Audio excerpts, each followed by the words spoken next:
Napatanong na lang sa Twitterverse ang best friend ni Lebron na si Romeo Travis bakit walang team ang gustong makipag-deal sa Lakers. Ito ay via sign and trade. Kasama na rin yung mismong trade. Dati ang LA ang finest destination ng mga player pagdating sa kanilang karir, lifestyle, business at iba pa.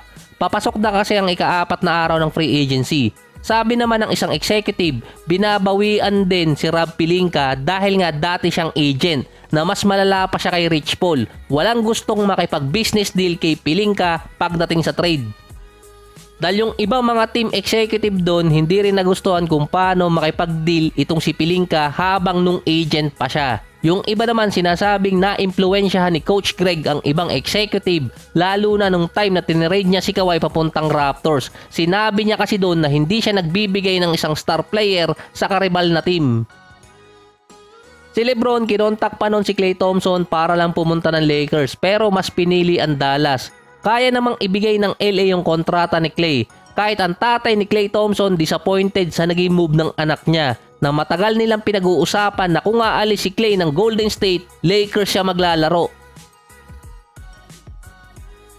Base naman sa isang article kaya di umano mas pinili ni Klay ang Dallas, ang isa sa dahilan doon yung sinabi ko dati nung nag-open ng free agency, financial aspect sa mga player.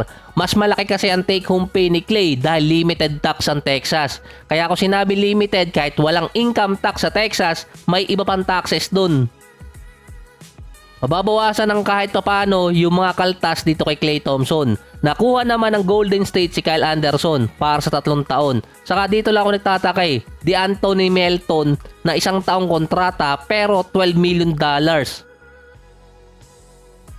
Mid-level exception yung binigay dito kay D'Anthony Melton. Open pa sa market nun si Miles Bridges. May natitira pa naman mga key player sa free agency na pwedeng lumipat.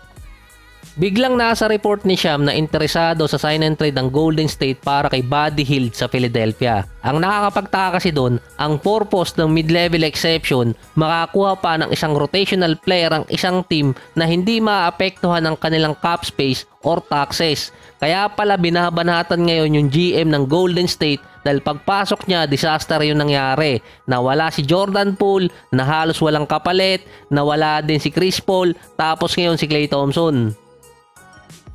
Ang Golden State nakikipag-trade sa Jazz para kay Lauri Markkanen. Hindi lang naman sila may gustong kumuha kay Markkanen, andyan pa ang OKC at Sacramento Kings. Kasama pa doon ang San Antonio na medyo papaboran din ng konti.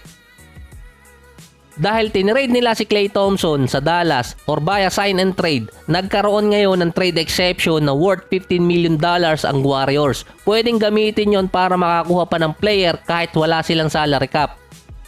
Para magamit yung exception, kailangan nila mag-trade. Ang kontrata ni Markkanen, $18 million. Magsasama pa ng player doon para matapatan yung kontrata. Or pwedeng ipasok sa trade exception. Hindi nila ibibigay si Kuminga para kay Markkanen ayon sa report. In short, yung trade exception, pwedeng makakuha ng player na pasok doon. Hindi lang nila yun pwedeng gamitin sa free agent. Marami kasing player ang mid-value na pasok sa trade exception ng Golden State. Isa sa kasama doon si Jordan Clarkson. Siya yung kasama ngayon sa mga article or mga rumors na pwedeng targetin ng Golden State bukod kay Markkanen. Dahil $14 million ang kanyang kontrata kada taon, may sukli pa doon ang Warriors. Si JC ang initial candidate para sa trade exception ng Golden State bukod kay Markkanen. Sabi pa nga ng mga fans, hindi 7-footer si Clarkson kaya mabibigyan siya ng minuto sa rotation. Yung iba kasing nilagay na mga pangalan doon na pwede makuha ng Warriors mga big man na. Dati may exception ng Golden State galing sa Andre Iguodala trade papuntang Memphis na ginamit yung dati para makuha si Kelly Oubre Jr.